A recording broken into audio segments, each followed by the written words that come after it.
ഇങ്ങനെയാണ് മുന്നോട്ടു പോകുന്നതെങ്കിൽ ഉണ്ണികൃഷ്ണൻ പോറ്റിയും വൈകാതെ പുറത്തിറങ്ങുമെന്ന് ED കരുതുന്നു. അതോടെ ശബരിമല കൊള്ള കേസ് പൂർണ്ണമായി നാമാവിശേഷമാകും. ശബരിമല സ്വർണ്ണക്കൊള്ള കേസിൽ എൻഫോഴ്സ്മെന്റ് ഡയറക്ടറേറ്റ് ചോദ്യം ചെയ്യൽ നടപടികളിലേക്ക് നീങ്ങാൻ തീരുമാനമെടുത്തത് ഇന്നലെയാണ്.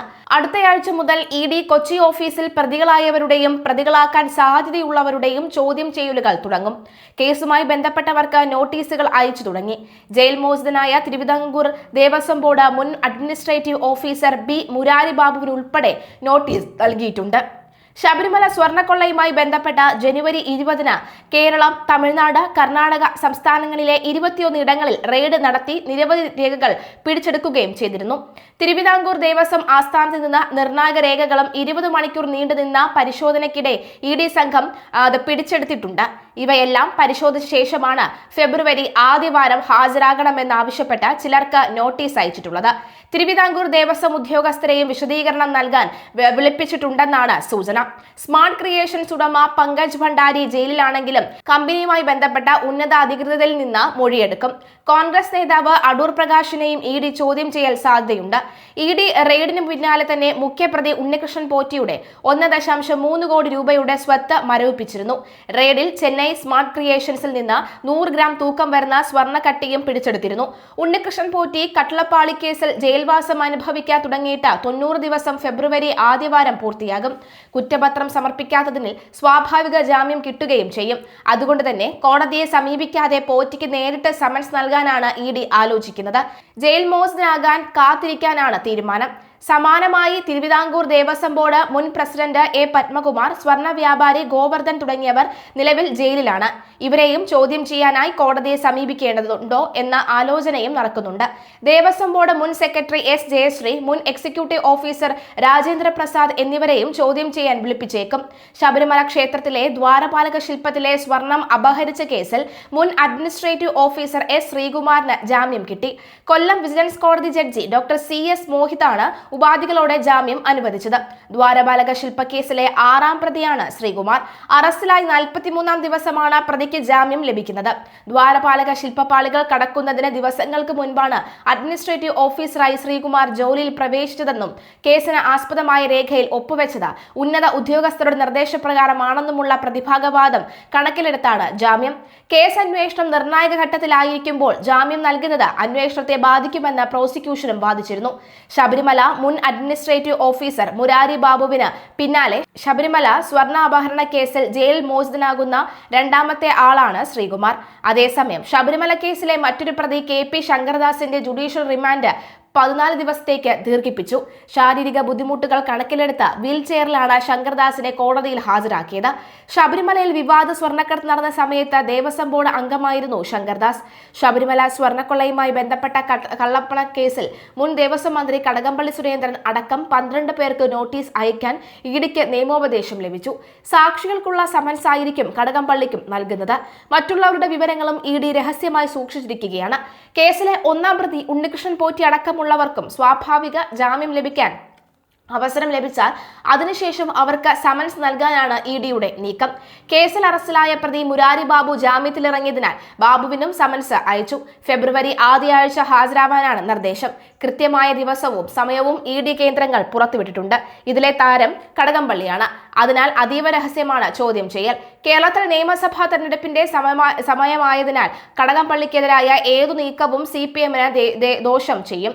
അതുതന്നെയാണ് പാർട്ടിയെ അലട്ടുന്നതെന്നും താൻ കൊള്ളയടിച്ചിട്ടില്ല എന്ന കടകംപള്ളി ആവർത്തിക്കുമ്പോഴും അക്കാര്യം CPM പൂർണ്ണമായി മുഖവിലക്കെടുത്തിട്ടുമില്ല. കടകംപള്ളിയുടെ കൈകൾ ശുദ്ധമാണെന്ന പാർട്ടി കരുതുന്നുമില്ല. കടകംപള്ളിയെ വെറുതെ വിടാൻ പക്ഷേ പാർട്ടി തയ്യാറല്ല. കടകംപള്ളിക്ക് വന്നുചേരുന്ന ഓരോ അപകടവും CPMന് സംഭവിക്കുന്നതാണെന്ന് പാർട്ടിക്ക് നന്നായി അറിയാം. ദേവസ്വം ബോർഡ് മുൻ പ്രസിഡന്റും മുൻ MLAയുമായ പത്മകുമാറിനെ പാർട്ടിയിൽ നിന്നും പുറത്താക്കാത്തതിന് കാരണവും ഇതുതന്നെയാണ്. പത്മകുമാറിനെതിരെ നടപടിയെടുത്തിരുന്നുവെങ്കിൽ കടകംപള്ളിക്കും എതിരെ നടപടിയെടുക്കേണ്ടി വരുമായിരുന്നു. അത്തരമൊരു സാഹചര്യം സംജാതമാകാൻ CPM താൽപര്യപ്പെടുന്നില്ല.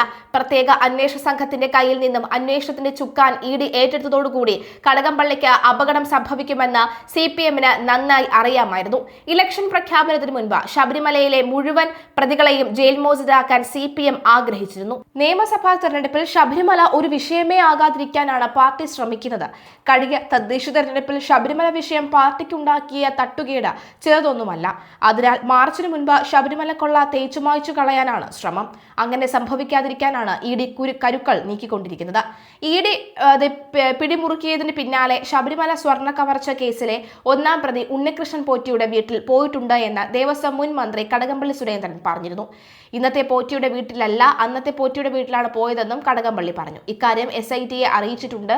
പോറ്റിയുടെ പക്കൽ നിന്നും ഒരു സമ്മാനവും വാങ്ങിയിട്ടില്ല എന്നും ഷിബു ബേബി ജോൺ പുറത്തുവിട്ട ചിത്രത്തെക്കുറിച്ച് ഒന്നും പ്രതികരിക്കാനില്ല എന്നും അദ്ദേഹം വ്യക്തമാക്കി.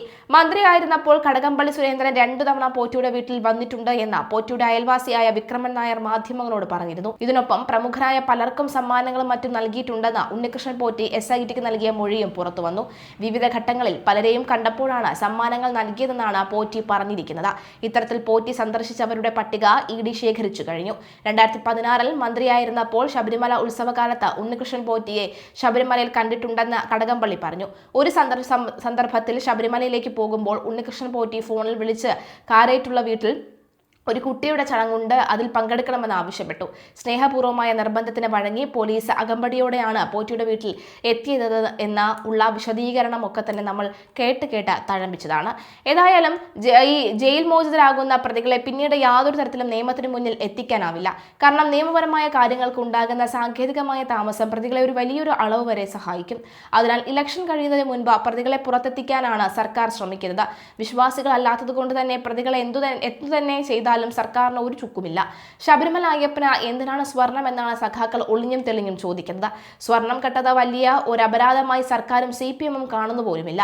ശബരിമലയിലെ സ്വർണം പൂശലിൽ തന്നെ അന്വേഷണ സംഘം സംശയം പ്രകടിപ്പിക്കുന്നത് ഈ സാഹചര്യത്തിൽ കൂടിയാണ്. കടകംപള്ളി സുരേന്ദ്രൻ, മുഖ്യമന്ത്രി പിണറായി വിജയൻ എന്നിവരുടെ വിശ്വസ്തനായിരുന്നു വാസു. കമ്മീഷണറായിരുന്ന കാലത്തും പ്രസിഡന്റായിരുന്ന കാലത്തും വാസുവാണ് സർക്കാരിന് വേണ്ടി കാര്യങ്ങൾ തീരുമാനിച്ചിരുന്നത്.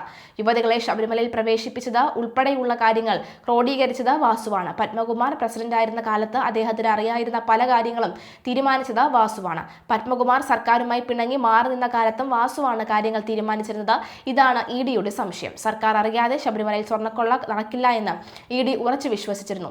കടകംപള്ളിയെയാണ് അവർ പ്രധാനമായും നോട്ടമിടുന്നത്. കടകംപള്ളിയെ അന്വേഷണത്തിന്റെ കേന്ദ്ര ബിന്ദുവാക്കാൻ നീക്കം നടക്കുന്നു എന്നാണ് മനസ്സിലാകുന്നത്.